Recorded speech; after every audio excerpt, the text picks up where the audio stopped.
Okay, when it comes to hooking a regulator on or doing a conversion on a cart model, on the back side of the unit you have this panel right here and you have these screws. You undo those screws here, over there, and then you can take the panel, you slide down because there's a little lip here. It goes up into that. Make sure you put it back the same way.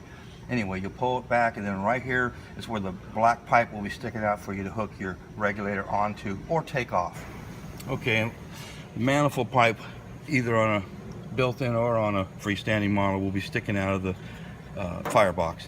So right here, you would go ahead and it would have, for natural gas, you can get at the elbow, you would screw this elbow on, and you do have a choice of maybe going straight down, or maybe if you want to go this way and go over that way, and maybe you got an area you got to exit out and you got to go down further. But you can add on more black pipe if you need to do that. After you've had your pipe dope and everything on, you tighten this up and determine if you want to go this way or down.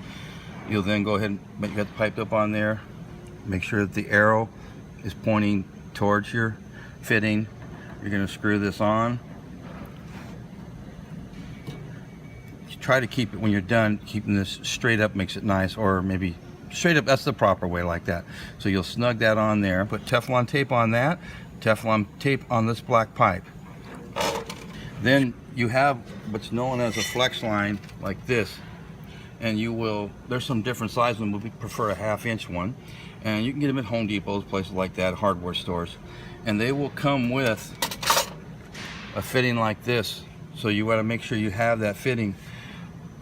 You thread this part that's threaded here, you're going to put pipe dope or tape on this. You're going to screw it in. I don't have any on me, but I'm just showing you this.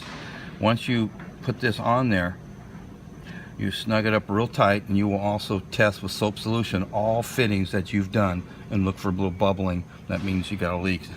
Anyway, once you put this on there, you never put, this is all tapered in, and inside of the hose, you can look, it's actually kind of rounded inside there, which goes right against this round surface. But you don't want to put any tape on that, because what happens over a period of time, it starts collapsing and you get leaks. But this will seal itself. That'll go against there. Put that on.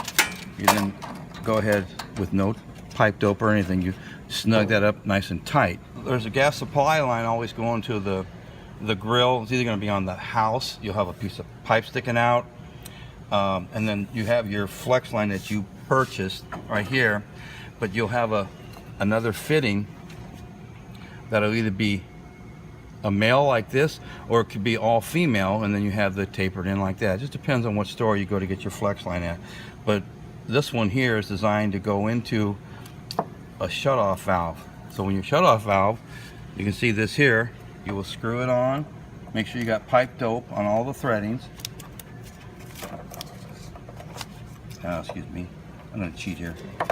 Alright, just make sure you got it nice and tight, and see, this fitting is designed to go right into there, and that one you do pipe dope on that too. I don't have it on me, but you know I'm telling you to do it.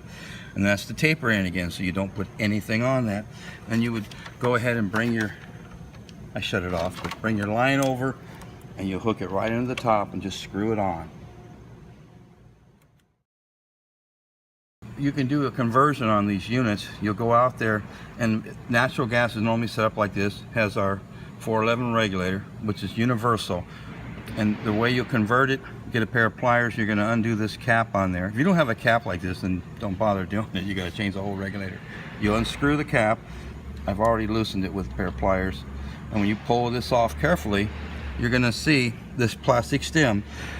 Plastic stem, I always hold it like this, and whatever is pointing into the air, the end that's pointing in the air, how it's shaped, for example, straight up and down like that, that's natural gas.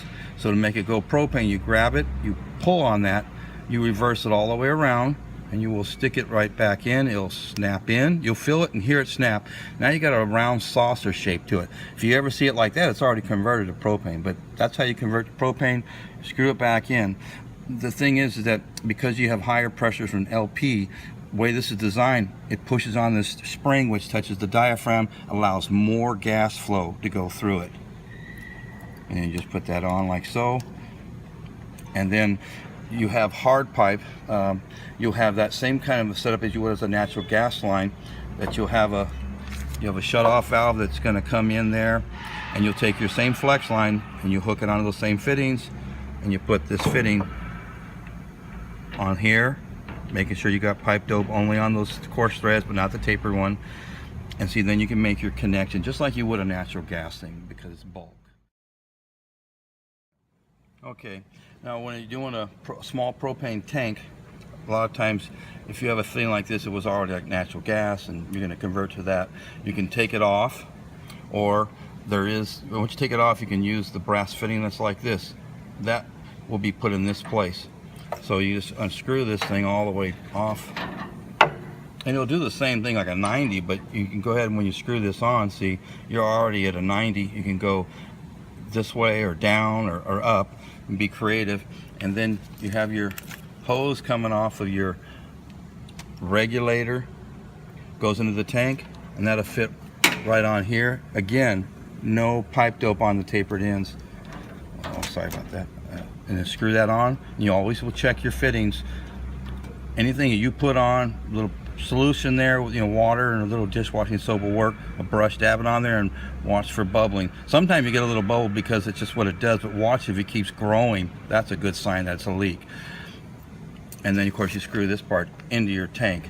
Make sure when you get this on there that it's real tight, but you also want to check on your propane tank that there's no leaking around this area, but also check here for leakage. And even these fittings, because you want to make sure everything on this hose is actually not going to be leaking at all.